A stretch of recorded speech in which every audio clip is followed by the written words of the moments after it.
Hello বন্ধুরা, কেমন আছেন সবাই? আশা করছি সকলেই ভালো আছেন। তো বন্ধুরা, আজকে তোমাদের জন্য নিয়ে এলাম খুবই মজাদার একটি ঘটনা।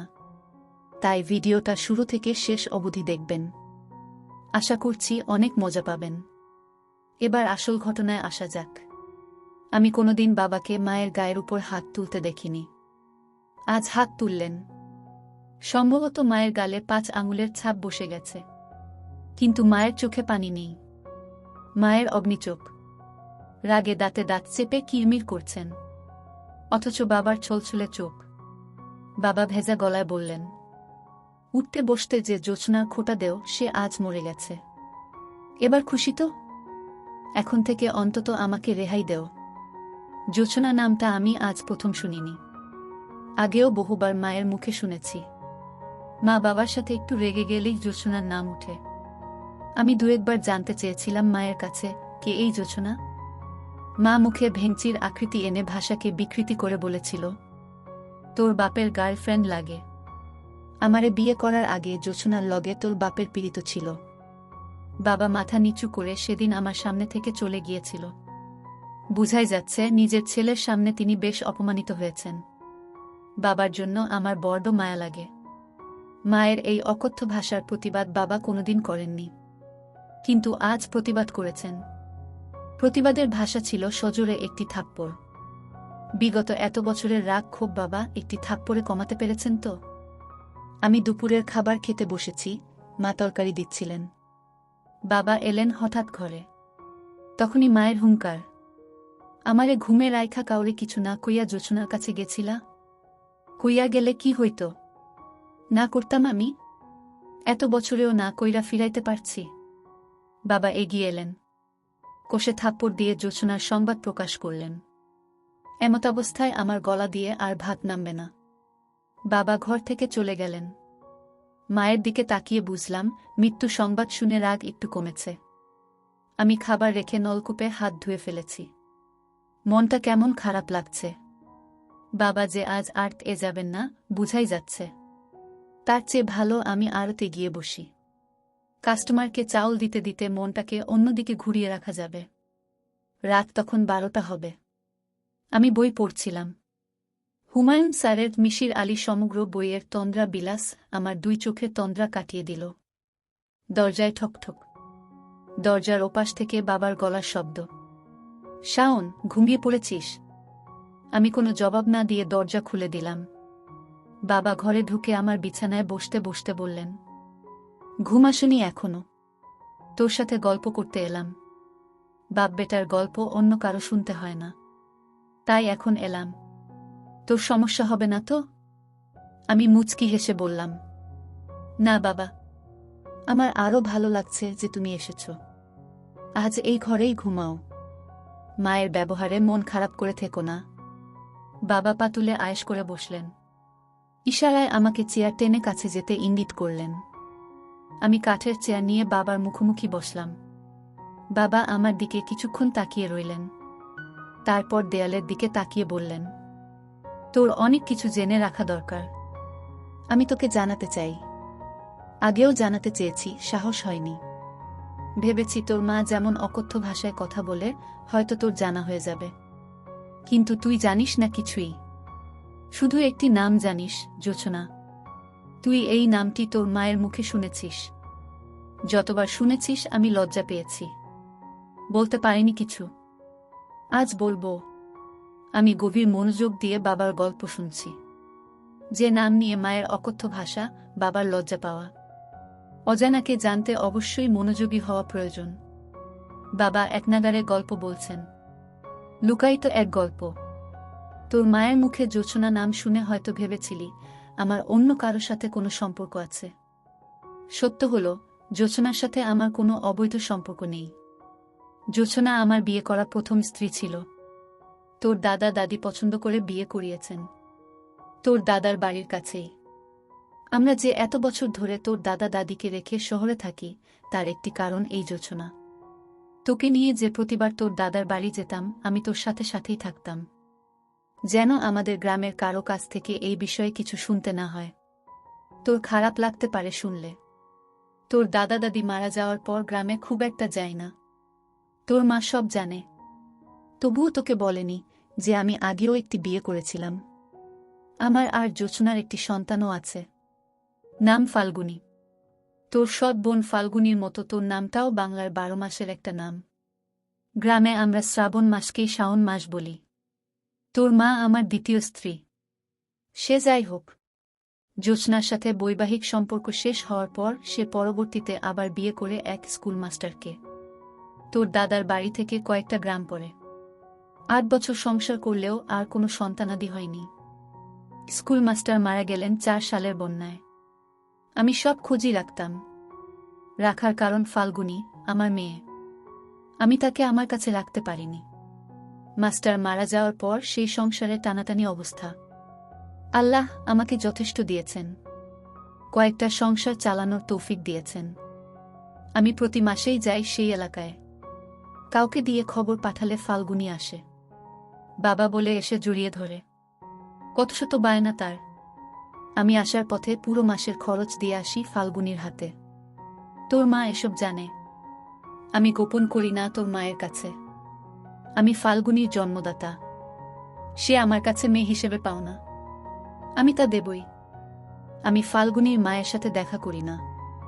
দেখা করাটা বেমানান, লোকে মন্দ বলবে। তাই লোক মারফত ফাল্গুনীকে ডেকে আনি। আর এখন তো নরসিংদী সরকারি কলেজেই অনার্স শেষ করবে এই বছর। এখন তো কলেজে গেলেই মেয়ের সাথে দেখা করতে পারি। কিন্তু ওই যে আমি তোর মায়ের কাছে কোনো কিছু লুকাই না। তোর মা মনে করে আমি হয়তো ফাল্গুনীর মায়ের সাথেও দেখা করি। এজন্যই রাগের মাথায় 2-4টে কথা শোনায়। এতে আমার খারাপ লাগে না। শুনতে শুনতে অভ্যেস হয়ে গেছে। কিন্তু তুই? বাবা, 1 মিনিট। আমি বাবাকে থামিয়ে প্রশ্ন করলাম, এত বড় জীবন ঘটিত বিষয়টা মায়ের কাছেও লুকিয়ে রাখো না? তাহলে আমি শুনলে কি সমস্যা বাবা? বাবা উত্তরে বললেন, আসলে আমি চেয়েছিলাম তুই বড় হলে সব বলবো। তোর মানসিক বেড়ে উঠাতে মস্তিষ্কে কোনো প্রভাব পড়ুক, সেটা চাইতাম না। কিন্তু ভুলেই গিয়েছিলাম, যথেষ্ট বড় হয়েছিস। ইন্টার পরীক্ষা দিয়ে আর পড়লি না। ফাল্গুনী শুনেও কষ্ট পেয়েছে। ওহ হ্যাঁ, ফাল্গুনী কয়েকবার বলেছিল তোকে সব জানাতে, আমি সাহস পাইনি। তবে বিশ্বাস কর, ফাল্গুনীর মায়ের সাথে আমি দেখা করতাম না কখনো। কিন্তু আজ মৃত্যু সংবাদ শুনে না গিয়ে থাকতে পারিনি। তার উপর তোর মায়ের এমন কথাটুকু সহ্য হয়নি। তাই আমার কোনো ভাই বোন নেই, এমন একটি আক্ষেপ ছিল সবসময়। আজ বাবার মুখে শুনলাম আমার একটি বোনও আছে। আমার বড় আপু, নাম ফাল্গুনী। কোনোদিন দেখিনি। বাবা দেয়ালের দিকে তাকিয়ে আছেন, চোখ দুটো ছলছল। জোছনা নামের মানুষটির জন্য বাবার চোখে পানি। থাকাটা স্বাভাবিক। আমি বাবাকে প্রশ্ন করলাম, তোমাদের ছাড়াছাড়ি কেন হয়েছিল বাবা? বাবা দেয়াল থেকে দৃষ্টি আমার দিকে দিলেন। একটা দীর্ঘশ্বাস ছেড়ে বললেন, যে মানুষটা দুনিয়া ছেড়ে চলে গেছে তার সম্পর্কে কিছু না বলাই উত্তম। এতটুকু জেনে নে আমাদের মনের মিল ছিল না। তবে বুঝতে একটু দেরি হওয়াতে 4.5 বছর সংসার টিকেছিল। পরে আর টিকেনি। ফাল্গুনীকেও নিয়ে গেছে, আমার কাছে কোনোভাবেই রাখতে পারিনি। জোর করলে হয়তো পারতাম। আইনে গেলে ফাল্গুনীকে রাখতে পারতাম। থানা পুলিশ করে কোর্টে গিয়ে এতসব করতে ইচ্ছে হয়নি। আমি কিছু বলতে যাব তার আগেই বাবা কিভাবে যেন প্রসঙ্গ পাল্টে ফেললেন। আমাকে উদ্দেশ্য করে বললেন, মেঘনা দিয়ে এক ট্রলার ভর্তি চাউল আসার কথা। মুন্সিগঞ্জ বাজারের পরিচিত পাইকারদের থেকে কিনেছি। সন্ধ্যায় আসার কথা। রাত 9টা অবধি বসেছিলাম, আসেনি। দোকানের আওলাদের কাছে নাম্বার আছে। সকালে আড়ত এগিয়ে একটু খোঁজ করিস তো। আসলে রসিদ দিবে, টাকা দিয়ে দিস। কথাটুকু বলে বাবা উঠলেন। উঠে সাথে সাথে চলে গেলেন না। একটু দাঁড়িয়ে থেকে আবার বললেন, রাত 1টা বেজে যাচ্ছে। জেগে থাকিস না, ঘুমিয়ে পড়ো। সকালে আড়ত যাবি। বাবা ঘর থেকে বেরিয়ে গেলেন। আমি চেয়ার আগের জায়গা নিয়ে এলাম। আজ আর তন্দ্রা বিলাস পরে শেষ করা হবে না। বিছানায় গা এলিয়ে দিলাম। ঠিক 1 সপ্তাহ পরে বাবা হঠাৎ মারা গেলেন। আমি আড়তে ছিলাম। খবর পেয়ে ছুটে এসেছি বাড়িতে। বাড়ি ভর্তি মানুষ। কেউ মারা গেলে পরিচিত সবাই শেষ দেখা দেখতে আসে। মা বিলাপ করে কান্না করছেন। মায়ের মুখেই শুনতে পেলাম, সকালে শুধু বলেছিলেন বুকটা ব্যথা করে। মা ভেবেছেন খাওয়ার পর হয়তো এমনিতেই ব্যথা করছে, তাছাড়া ব্যথা ততটা বেশিও না। কিছু না বলে বাবা দুনিয়া ছেড়ে চলে গেলেন। আমার মাথার উপর বটগাছের ছায়া ছিলেন। নিজেকে খুব অসহায় লাগছে। এত বড় পৃথিবীতে নিজেকে একা লাগছে। আমার 2 চোখ বেয়ে অঝরে পানি পড়ছে। সান্ত্বনা দিতে এগিয়ে এলেন এলাকার কয়েকজন। মানুষের সামনে কান্না করাটা অন্য সময় হলে লজ্জাকর পরিস্থিতি হতো, কিন্তু এখন লজ্জা লাগছে না, শুধু পানি পড়ছে। এক এক করে সব আত্মীয় স্বজন এলো। শেষ বিদায়ের আয়োজন চলছে। বড়ি পাতার গরম পানি বসানো হয়েছে। কবর খুঁড়তে লোক গেছে কবরস্থানে। পাশের বাড়ির একজন আমাকে সাথে করে নিয়ে গেলেন কাফনের কাপড় কিনতে। এ যেন এক অনুষ্ঠান চলছে, শেষ বিদায়ের অনুষ্ঠান। বাবা মারা যাওয়ার মাস পেরিয়ে যাচ্ছে। আমি আড়তে বসে আছি। বাবার অবর্তমানে দায়িত্ব বেড়ে গেছে। হঠাৎ আমার অবচেতন মনে খানিকটা ধাক্কা লাগল। ফাল্গুনী, আমার একটা মাত্র বোন, বাবার মেয়ে। তাকে তো খবর দেওয়া হয়নি। আমার কাছে তো ফোন নাম্বারও নেই। বাড়িও চিনি না, কোনো গ্রামে থাকে। বাবাকে শেষ দেখা হয়নি তার। এটা তো তার প্রতি মস্ত বড় অন্যায় হয়েছে। মায়ের কাছে কি আপুদের বাড়ির ঠিকানা আছে? না, মাকে কিছু বলা যাবে না। দাদার বাড়ির কেউ কি জানে? ভাবতে ভাবতে হঠাৎ মনে পড়ল, বাবা বলেছিলেন ফাল্গুনী আপু নরসিংদী সরকারি কলেজ থেকে এবার অনার্স শেষ করবেন। আমি বসা থেকে উঠে দাঁড়ালাম। একটা বড্ড ভুল হয়ে গেল। আপুকে বাবার মৃত্যু বাদ জানানোটা দরকার ছিল। নরসিংদী সরকারি কলেজের দক্ষিণ দিকে অনার্স ভবন। আমার পরিচিত কেউ নেই এখানে। অনার্স ভবনের সামনে অনেকেই আছে। আমি এগিয়ে গেলাম। সবাই বয়সে আমার বড়। একসাথে 3-4 জন কথা বলছে দাঁড়িয়ে। আমি গিয়ে সালাম দিলাম। জানতে চাইলাম অনার্স শেষ বর্ষের ফাল্গুনী নামের কাউকে চিনে কিনা। সাথে সাথে একজন ডান দিকে তাকিয়ে একটু গলাটা উঁচিয়ে বলল, এই ফাল্গুনী, তোকে কেউ খুঁজতে আসছে। আমার চোখ দুটো যেন অপেক্ষা সইছে না। কেউ একজন এগিয়ে আসছে। আমার 3-4 বছরের বড় হতে পারে। দেখতে খুবই সুন্দর। ইচ্ছে করছে এখনই চিৎকার করে বলি, আপু আমি তোমার একমাত্র ভাই শাওন। কিন্তু বলতে পারিনি। আমার গলার স্বর কি ভেজা, বুঝতে পারছি না। আমাকে খুঁজছ? কে তুমি? আপুর কথায় কি বলবো ভেবে পাচ্ছি না। আসলে কে আমি? পরিচয়ের শুরুটা কিভাবে করব? মুখ ফুটে বললাম, আপু, আপনার সাথে কিছু কথা আছে, খুব জরুরি। একটু এদিকে আসবেন? অনার্স ভবনের সামনে দূর্বা ঘাসে শীতল পাটির মতো বিছানা পাতা। আমি আর আপু ঘাস মারিয়ে মাঠের মাঝখানটায় গেলাম। আপুর কৌতূহলী চোখ। হঠাৎ বললাম, আমি চিনিশপুর থেকে এসেছি। আমার নাম শাওন। কথাটুকু বলে আপুর দিকে তাকালাম। আপু নির্বাক, চোখের পলক পড়ছে না। চোখ দুটো ভিজে উঠল আমার সামনে। আর একটু এগিয়ে এসে আপু আমার কাঁধে হাত রাখল, তারপর মাথায়, তারপর গালে। এই স্পর্শ কত শীতল, কত মায়ে ভরা। টলমল চোখ, ভেজা গলায় আপু বলল, তোমাকে দেখার ইচ্ছে ছোটবেলা থেকে।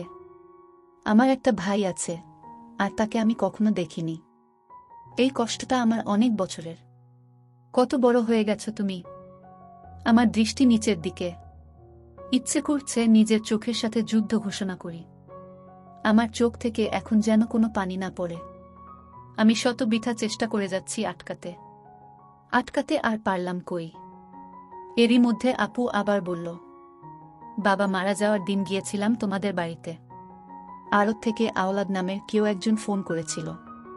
তোমাদের বাড়ির ঠিকানা নিয়ে গিয়েছিলাম। 20 মিনিটের মতো ছিলাম। সবাই কান্না করছে। মানুষের ভিড়ে আমিও বাবার মুখখানি শেষবারের মতো দেখে নিয়েছি। দেখে কান্নাও করেছি। কিন্তু কেউ জানে না আমি কে। তোমাকেও খুঁজেছি। জিজ্ঞেস করিনি কারো কাছে। কে কবর খুঁড়তে গেল, কে বাজারে গেল। এসব বলার সময় শুনলাম তোমার নাম। কেউ একজন বলছে শাওন কাফনের কাপড় কিনতে গেছে।